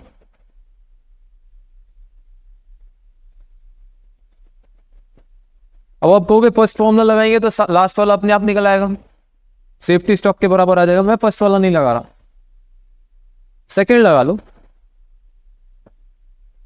आपने को मैक्सिमम वाले में से जो एवरेज वाले के हिसाब से लेके चल रहे हैं वो डिफरेंस ले लो, अपने आप बचा हुआ आ जाएगा। मैं आपको समझाता हूं एक सिंपल बात। अगर आप फर्स्ट फॉर्मूला लगाएंगे तो इसमें क्या प्रॉब्लम है, पता है क्या प्रॉब्लम? अगर रीऑर्डर लेवल की जगह ये वाला फॉर्मूला लिख दे, सेफ्टी स्टॉक प्लस एवरेज वाला, safety stock plus average reorder level की जगह, तो यहां पे कट कटा के सिर्फ सेफ्टी स्टॉक रह जाएगा। मैथ्स थोड़ी बहुत आती होगी तो समझ में आ जाएगा। देखो रीऑर्डर लेवल क्या लिखा था, safety stock plus average consumption times average lead time, और यहां पे क्या है, average consumption times average lead time. ये कट गया कि नहीं कट गया? अल्टीमेटली क्या बचा, सेफ्टी स्टॉक। तो फर्स्ट वाला मेथड नहीं कह रहा हूं, आज समझे कि नहीं समझे मैं कौन सा मेथड कह रहा हूं? पहले समझ आया या नहीं आया? क्योंकि अपने आप क्या बचा यहां पे, सेफ्टी स्टॉक। फिर आप कहोगे फॉर्मूला बना भाई, अचानक आपके मुंह से क्या निकलेगा, सर ये तो वही हो गया, आप ऊपर से कान पकड़ के इधर से घुमा के इधर से पकड़ लिया। एक्चुअली यहाँ पे हम कौन सा फॉर्मूला लगाना चाह रहे थे, एक्चुअली हम ये फॉर्मूला लगाने वाला थे, कौन सा वाला, सेकंड वाला, maximum consumption times maximum lead time. तो ये क्या हो जाएगा, देखो ये हो गया maximum consumption times maximum lead times, और ये हो जाएगा average consumption times average lead time. मतलब बचा हुआ क्या है, सेफ्टी में उठा के रख लो। बात समझ में आई या नहीं आई? कि यार बहुत ज्यादा टाइम लग जाए, मान के चलो मैंने 3 दिन एवरेज माने थे, 3 दिन के हिसाब से 900 का स्टॉक बन रहा था, 300 रुपए 300 यूनिट्स पर डे के हिसाब से, लेकिन एक्चुअली में कितना लग रहा था, 5 डेज, मतलब मैक्सिमम जो था। ये 5 दिन लेबर के स्ट्राइक या लेट हो गया किसी और वजह से, ठीक है, तो 5 डेज का मैक्सिमम लीड टाइम था। तो 1500, तो आपका होगा 1500, क्योंकि 300 रुपए 300 यूनिट्स रोज का कंजम्पशन था। अगर 300 यूनिट्स रोज का कंजम्पशन है लेटर से, या 400 रोज का हो जाए मैक्सिमम कंजम्पशन, तो आपका होगा 400 इंटू 5 कितना हो गया, 2000। और एवरेज के हिसाब से कितना था, 300 कंजम्पशन, और 3 दिन के अंदर आना चाहिए था, तो कितना आएगा 300, 300 टाइम्स 3, आपका कितना हुआ 900। तो 2000 माइनस 900 कितना आया 1100। तो आप कहोगे 11 का सेफ्टी स्टॉक रख लो, 1100 का। हम ये कह रहे हैं कि हमारे पास कितना सेफ्टी स्टॉक होना चाहिए। थोड़ा बोर हो रहा हूं क्योंकि सारी चीज दिमाग में चल रही है, समझ रहे हैं, तो बोरियत बहुत जबरदस्त आएगी, नींद भी आएगी। अभी तो आप यौन करना शुरू करोगे। नहीं किया, नहीं किया, शिट, अभी करोगे बेशक सर, कल ही, हाँ मैं यही कह रहा हूं, आएगी यार। एक्चुअली सिर्फ समझ रहे होते हैं ना, तो ऐसा होता है, भगवान ने 2 कान क्यों दिए थे, 1 मुंह क्यों दिया था, बोलने तो अब मुंह बोल भी नहीं सकते, अभी तो क्लास में बैठे हैं, क्या करें, वो 2 कान यूज कर रहे हैं, आप क्या करें यार, कितना सुने। ठीक है, तो आपने कहा कि सर सही बात है, मैक्सिमम मतलब अगर मैं कह रहा हूं 400 का कंजम्पशन है और 5 दिन लग गए, नॉर्मल कंजम्पशन जो है वो 300 का है और 3 डेज लग गए, तो आप कहोगे कि सर डिफरेंस हो गया 1100 का। आप कहोगे 1100 का क्या रख लो, सेफ्टी स्टॉक रख। समझ में आया क्या कहना चाह रहा हूं? पक्का ये फॉर्मूला सब याद कर लोगे आज घर जाके। यही फॉर्मूलाज है जो गलती करते हैं, मुश्किल नहीं है मटेरियल। स्टूडेंट्स पता है मटेरियल में क्या गड़बड़ करते हैं, मीनिंग भूल जाते हैं, और फिर क्या रह जाता है, जब मीनिंग नहीं रहेगा तो सिर्फ फॉर्मूला रहेगा, और जब सिर्फ फॉर्मूला रहेगा तो ये मैथ्स बन जाएगी। कैसे निकाली हम सबको पता है ना, क्योंकि मैथ्स में भी मीनिंग कई लोग याद नहीं करते, समझते नहीं है, तो सीधा फॉर्मूला रह जाता है, फिर तो बहुत नींद आती है। तो वही चीज है, आपने कहा कईयों की तो मैथ्स ही पैथेटिक थी, क्योंकि अगर मैथ्स अच्छी होती तो सीए में क्यों आते हैं, वो कहते हैं। क्लियर हो गया? अब हम लोग लास्ट उस पे बचे एवरेज स्टॉक लेवल। मैक्सिमम हो गया, मिनिमम हो गया, अब कौन सा बचा, एवरेज। बताने की जरूरत तो नहीं है, फिर भी लिख देता हूं, यही लिख देता हूं, average stock level, maximum stock level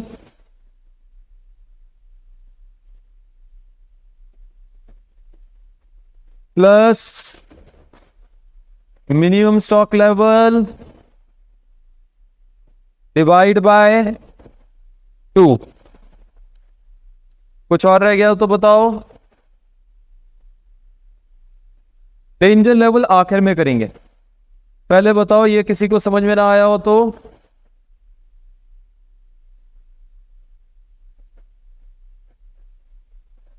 fourth है। अब एवरेज स्टॉक लेवल के दो फॉर्मूला है, आईसीआईने नहीं लिखे, लिखे हैं नहीं, लिख दिए मेरे को नहीं मालूम, लिख दिए। एक ये भी है। अब आपने कहा ये दूसरा कहां से आ गया। आप कहोगे कि सर इफ, अब लिखो सेफ्टी स्टॉक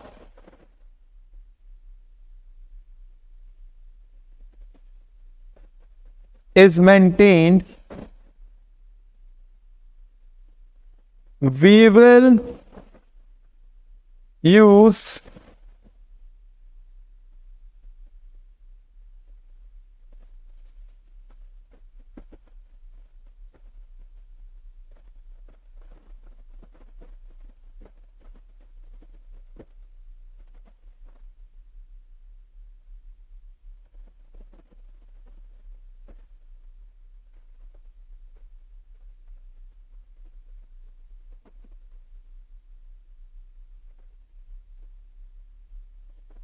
अभी समझा, लिख दो। आपने कहा सेफ्टी स्टॉक या मिनिमम स्टॉक,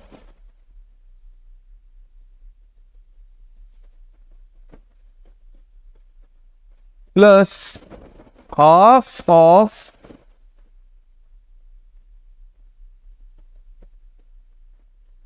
एक काम करते हैं, इस फॉर्मूला को नेक्स्ट क्लास में समझेंगे, क्यों बोर हो जाओगे नहीं तो पूरी तरह, इसमें 10 मिनट लग जाएंगे।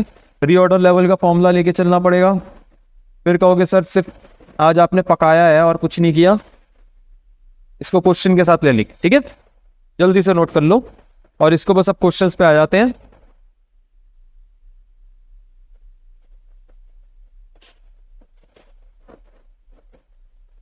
जल्दी नोट करो।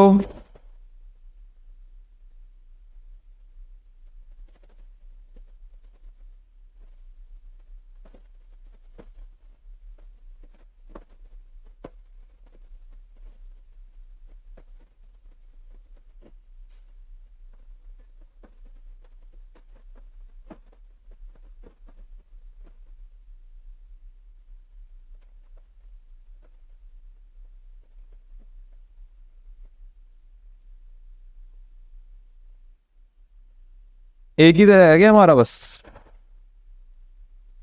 ये यहां पे बस तुम ये और नोट कर लो।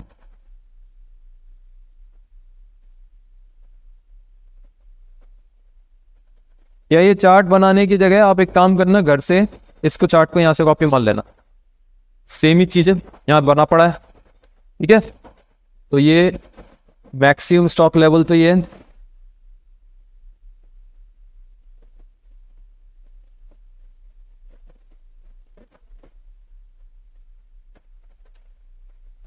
एक काम करो ये बना ही लो, स्टडी मटेरियल से बना लो। ये ज्यादा सुंदर लग रहा है मेरे को, स्टडी मटेरियल वाला मेरे से ज्यादा सुंदर स्टडी मटेरियल का लग रहा है, इससे बनाओ। बनाओ बना के, बना तो 2 सेकंड लगने, बना के खत्म करो। बना दो कोई दिक्कत नहीं है, जगह छुड़वाई थी ना वहां बना दो।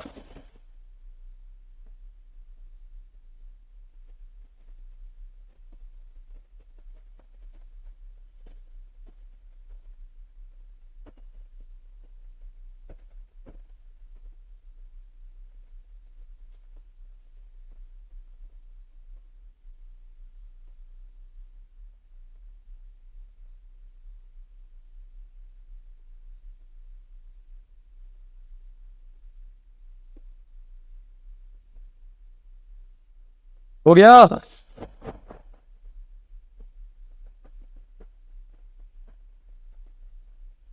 आईसीआई का ज्यादा सुंदर लग रहा है ना, इसलिए मैं उससे बनवा रहा हूँ, कोई रीजन नहीं है।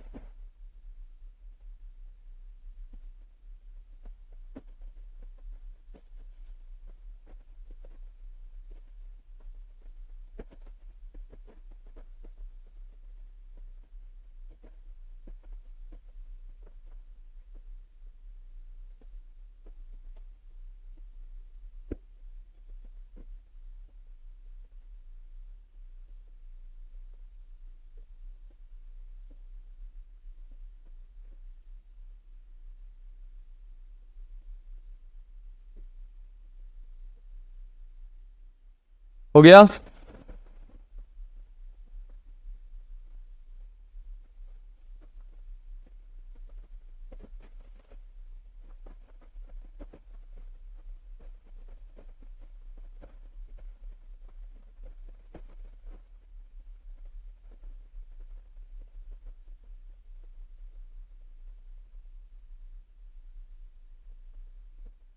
बना मत लेना,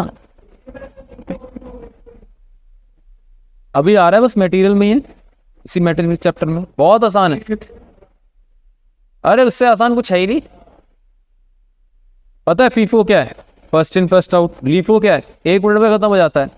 लोगों को समझ में नहीं आता लीफो क्या है, बस रट्टा मान लेते हैं लास्ट इन फर्स्ट आउट। पता है कहाँ लगता है?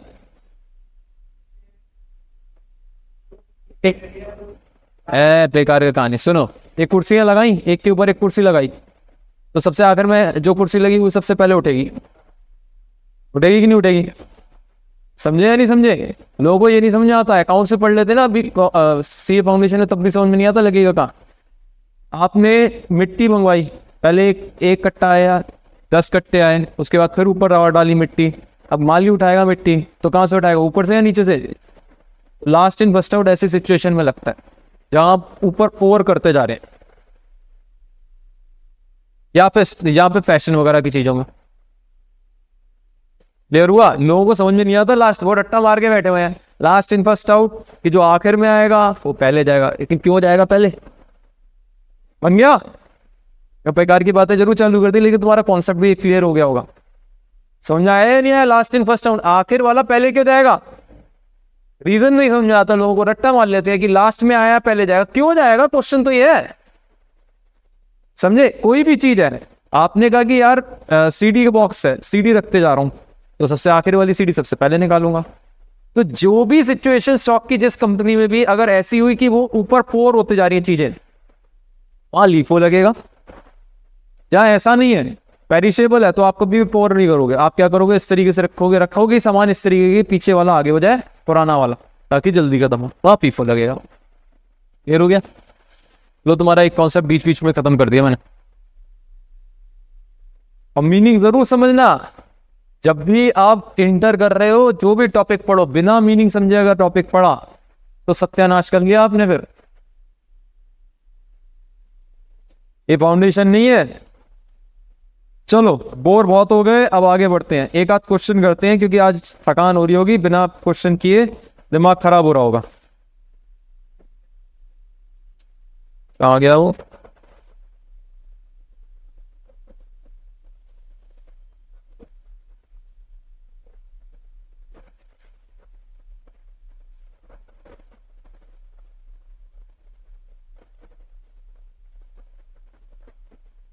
लास्ट क्लास में कौन सा क्वेश्चन किया था?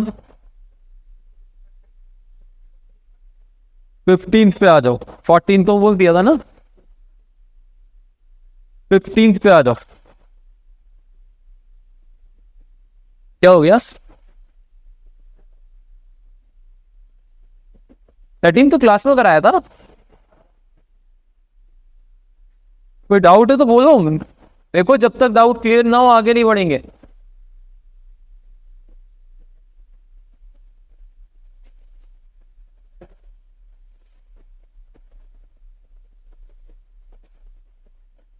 बताओ जल्दी।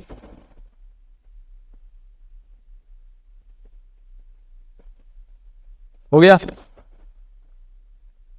15th, अब ध्यान से देखना, 15th करा रहा हूं, 15th करा रहा हूं। आपसे कहता है two components A and B are used as follows. Normal usage दे दिया, maximum, minimum, reorder quantity, reorder period. ये स्टडी मटेरियल क्वेश्चन है। नॉर्मल यूसेज जो है 50 वीक्स में हमारा, मतलब 50 वीक्स में नहीं, 50 पर वीक हमारा लगता है कुछ भी रॉ मटेरियल। मैक्सिमम जो लगेगा वो 75 लगेगा। आपने का मिनिमम जो लगेगा कम से कम 25। समझाने की जरूरत तो नहीं है। रीऑर्डर करते हैं, ए की क्वांटिटी 300 और बी की 500। अच्छा, ए की 300 और बी की 500। आ जाते हैं जरा, एक सेकंड। क्वेश्चन नंबर, अरे ये गलत लिख दिया, एक मिनट लिख गया इसी बाने। ये रीऑर्डर क्वांटिटी है, इसे सही कर लो।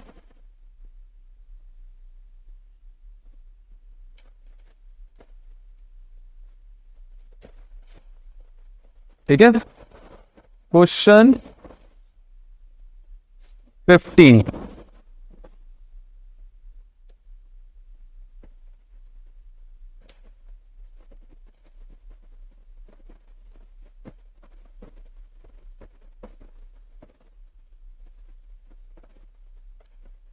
बताऊं अब देखिए जरा ध्यान से।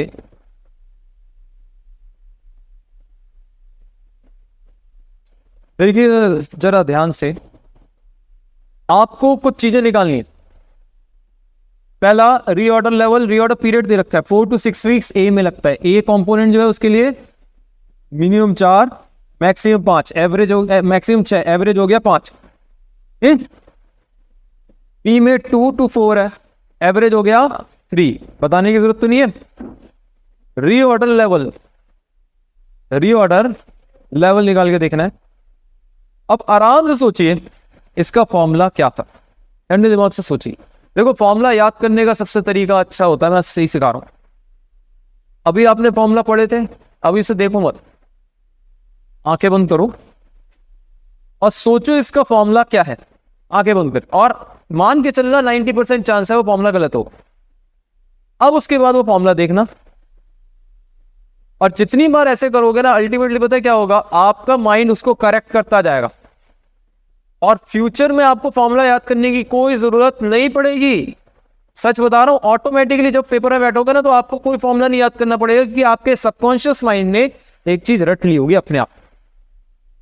तो आंखें बंद करो, सोचो रीऑर्डर लेवल का क्या फॉर्मूला था, और फिर उस फॉर्मूला को लगाएंगे। आंखें बंद करके, मुंह से नहीं, आंखें बंद करके सोचो, कंपेयर करो। जब हो जाए कंपेयर, उसके बाद शुरू करते हैं क्वेश्चन।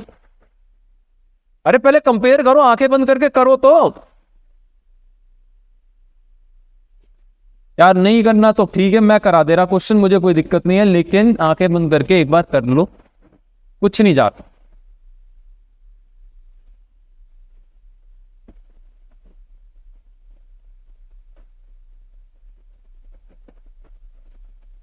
लिख लिया, कर लिया। अब कंपेयर करो खोल के आंखें। अभी किया था ना, रजिस्टर पे लिखा था, लिखो, चेक करो, चेक करो, चेक कर लो, कुछ नहीं होता। ओवर कॉन्फिडेंट मत हो। अगर ठीक है तो बेस्ट है, गलत है तो सुधर जाएगा। भाई गलत है तो सुधर ही तो जाएंगे, क्या गलत है इसमें।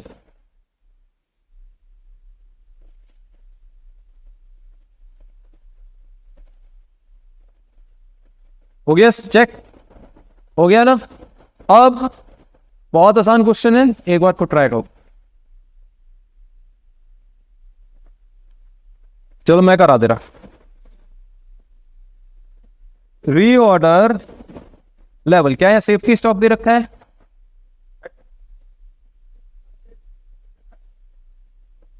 कहां दिया है।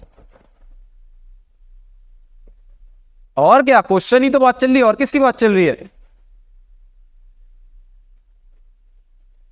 सेफ्टी स्टॉक दे रखा है या नहीं दे रखा। नहीं दिया तो कौन सा वाला फॉर्मूला लगेगा, मैक्सिमम वाला। याद आ गया। तो क्या था, maximum consumption times maximum lead time. याद आया या नहीं आया, बताओ। याद आ गया। मैक्सिमम कंजम्पशन कितना दे रखा है क्वेश्चन ने, 75 पर वीक, 75 पर वीक। और मैक्सिमम लीड टाइम दे रखा है ए के लिए, अभी मैं ए के लिए हूं, ए और फिर बी। मैक्सिमम लीड टाइम दे रखा है 6 वीक्स का, 450 units. Am I clear? For B, maximum consumption is same, क्योंकि उसने डिफरेंशिएट तो किया ही नहीं था ए और बी में मैक्सिमम कंजम्पशन में। हाँ, हाउएवर उसने कहा था बी को आने में टाइम ज्यादा लगता है।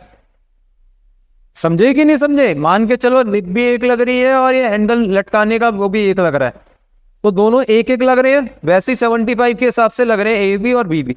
लेकिन बी में मैक्सिमम आपका लीड टाइम 4 वीक्स है, तो आप कहेंगे कि sir this will become 300। I think check कर लीजिएगा,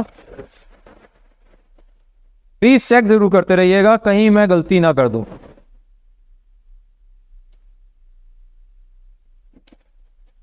दूसरी चीज है मिनिमम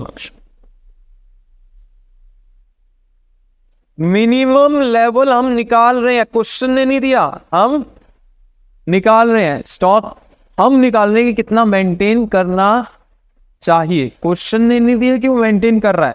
बात सुनो ना, आपने कहा ठीक बात है, अंतर समझ रहे हो मैं क्या लाइन बोल रहा हूं? क्वेश्चन ने ये नहीं दिया कि वो स्टॉक मेंटेन कर रहा है, सेफ्टी स्टॉक कितना रखता है। उसने कहा मिनिमम लेवल क्या होगा, आपने कहा मिनिमम लेवल का। फिर से आंखें बंद करो, फॉर्मूला सोचो और फिर चेक करो। देखो 2 मिनट लग जाएंगे, कोई बात नहीं, पढ़ने इसलिए तो आए हैं कि पेपर पास करें, ये थोड़ी कि जल्दी जल्दी क्वेश्चंस खत्म करने आए हैं। अब चेक करो,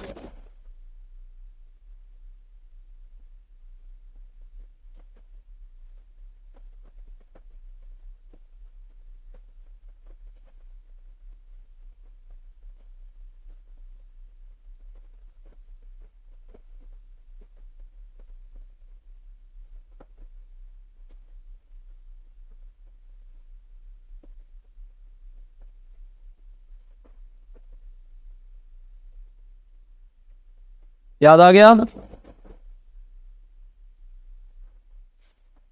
आपने कहा सर याद आ गया।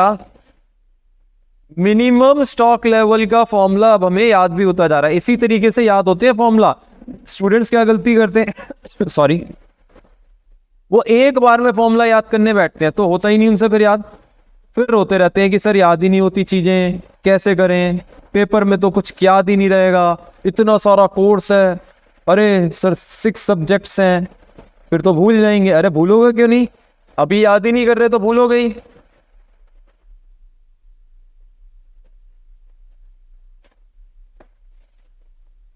लिखो कॉपी पे फिर, अगर याद आ गया तो।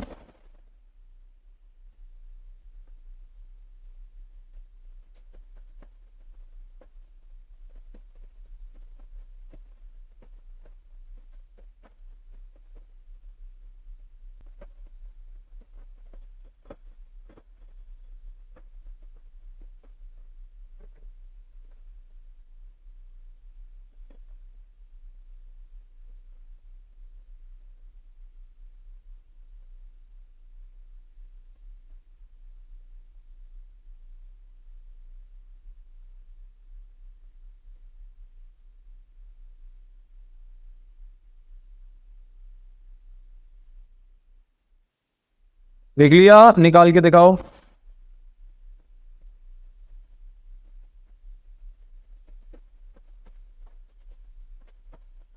अरे यार ये कलर कैसे चेंज होगा इसका?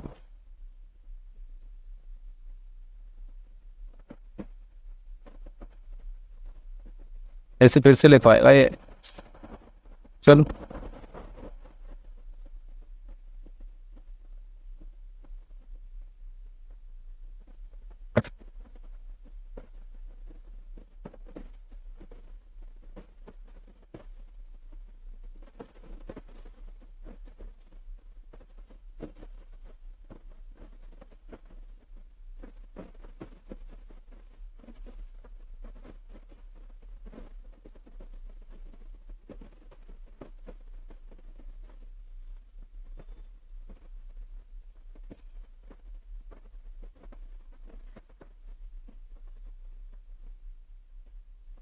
देखिए रीऑर्डर लेवल आपका ए का और बी का,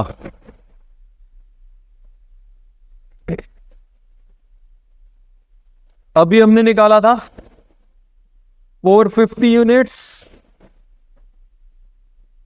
एंड 300 यूनिट्स। नॉर्मल कंजम्पशन आपकी कितनी है? आपने कहा कि सर नॉर्मल मतलब क्या होता है? Average consumption. नॉर्मल कंजम्पशन को हम क्या कहते हैं? एवरेज। क्या मेरे को बताने की जरूरत है एवरेज कैसे निकालने? मैं कैलकुलेशन में आपको दिखा देता हूं। जैसे यहां पे आपकी नॉर्मल कंजम्पशन 50 है units per week, 50 units per week, average 4 + 6 divide by 2। ये है 4 + 6 डिवाइड बाय 2 और ये है 2 + 4 डिवाइड बाय 2। 5 weeks, 3 weeks. क्या हुआ? फर्स्ट पार्ट किया ना अभी क्वेश्चन।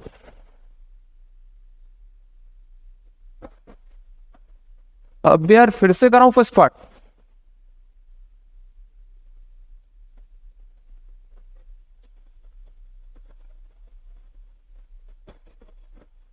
सौरभ जरा देखो क्या, सौरभ कह रहा हूं, क्या हुआ इसको? विकास देखो क्या है, केशव देखो क्या हुआ।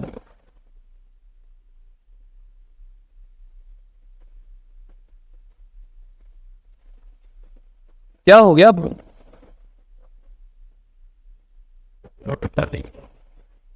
अब समझ में आ गया फॉर्मूला याद करने क्यों जरूरी है? ओवर कॉन्फिडेंट हो रहे थे ना उस समय। मत मानो मेरी बात, अपने आप पता चल जाएगा।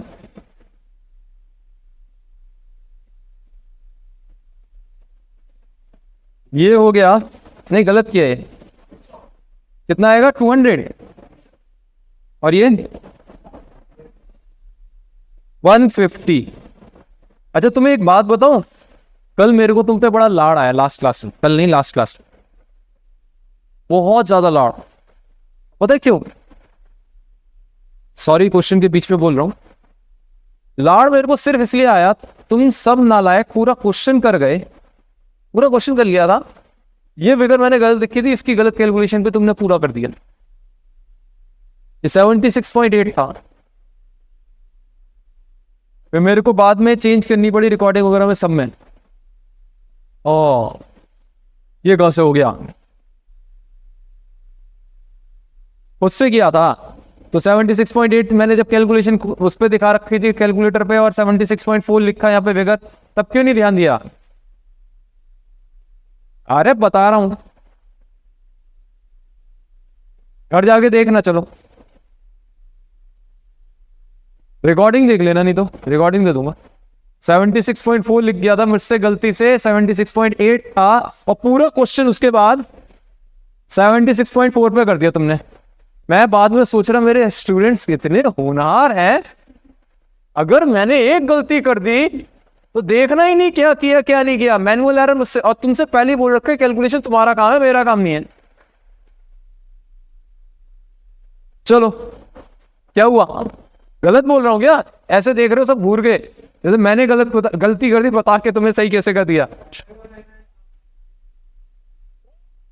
ओ ये देखो, ये सर हमने तो सही बोली थी सारी फिगर, उसके बाद की भी सारी सही सही बोली थी।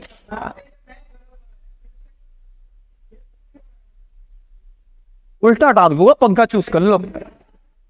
एक फिगर नहीं, उसके नीचे की सारी कैलकुलेशन गलत है, सारी 76.4 पे है।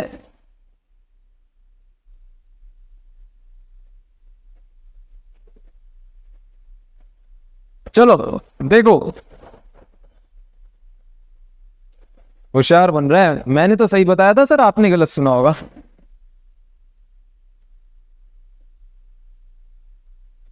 सही बताया था तो खुद की कॉपी में गलत क्यों लिखा? बताना यार। चलो सी पार्ट, मैक्सिमम लेवल। सोचो मैक्सिमम लेवल का फॉर्मूला।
बढ़ जाऊं?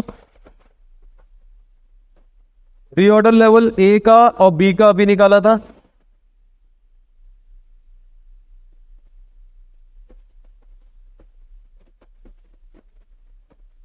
एक काम करूंगा, इस क्वेश्चन के बाद मैं आज क्लास रोक दूंगा, क्योंकि तुम पहले फॉर्मूला रट लो, नहीं तो आगे क्वेश्चंस नहीं हो पाएंगे। बुरा मत मानना, मेरी बात को गलत उसमें मत लेना।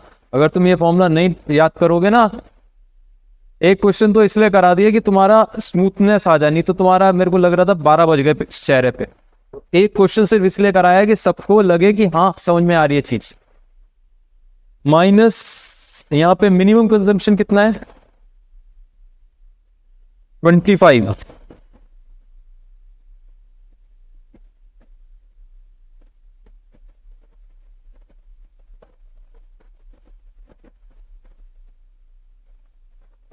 और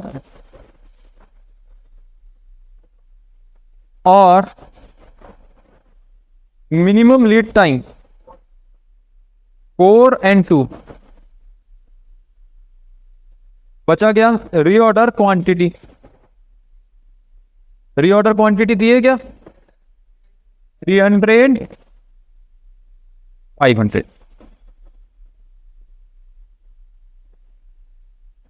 कितना आया चेक कर लेना।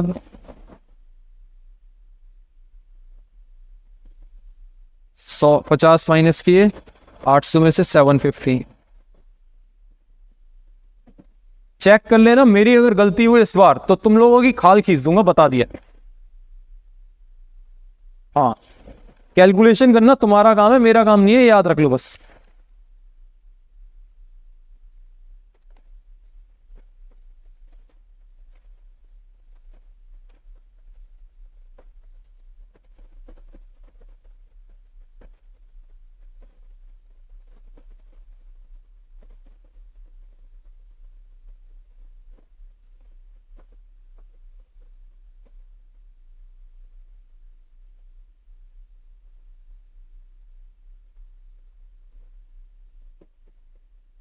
अब देखो यहां पे ओरिजिनली क्वेश्चन ने क्या कहा था? ओरिजिनली क्वेश्चन ने अगर आप ध्यान से देखो तो आपको सेफ्टी स्टॉक नहीं दिया था। दिया था क्या? नहीं दिया था। आपने निकालने हुआ तो अलग है, दिया था क्या? नहीं दिया था। तो ऐसी सिचुएशन में हम लोग फॉर्मूला नंबर इसमें लगाते हैं फर्स्ट। मेंटेन की जगह यहां पे कर दो गिवन इन क्वेश्चन, ताकि तुम लोग कंफ्यूज ना हो। ठीक है ना? मेंटेन से मेरा मतलब है गिवन इन क्वेश्चन। आईसी है, दोनों फॉर्मूला यूज करने वो कहता है। मैं रीजनिंग बोल रहा हूं, मैं आपको इसका रीजन अलग से बताऊंगा, पहले आप सीख लो ये फॉर्मूला। लास्ट फॉर्मूला है, जब इसका यूसेज आएगा ना तो बता दूंगा रीजन।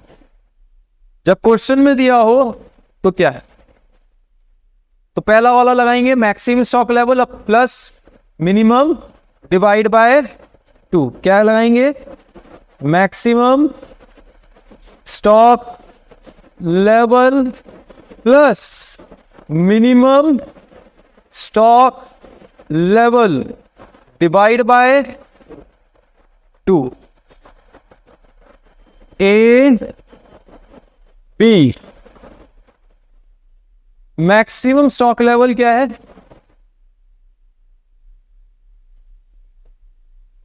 अभी हमने निकाला था 650 और यहां 750। मिनिमम निकाला था 200 and 150।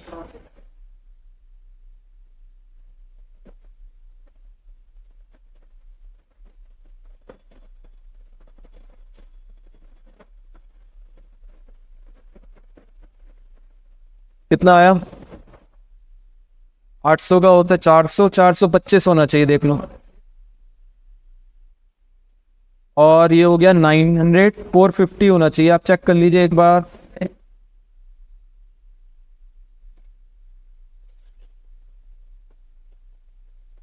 ठीक है, अगर कोई डाउट हो तो बोलो। बस सेकंड फॉर्मूला नहीं सिखाया अभी, रीजनिंग उसकी क्वेश्चन आएगा तो उसमें सिखा दूंगा रीजनिंग। एक क्वेश्चन सिर्फ इसलिए करा दिया कि आप लोग थोड़ा समझ सको कि कराया क्या है, क्वेश्चन पढ़ाया क्या आज पूरी क्लास में। नहीं तो ऐसा लगता है कि पता नहीं क्या फॉर्मूला करा के छोड़ दिए, मन नहीं लगता। तो अब हम घर जाके इसको समझ सकते हैं आराम से। ठीक है, यहीं पे फिनिश कर दूं अब। चलो आज के लिए इतना ही, आज के लिए टाटा बाय बाय।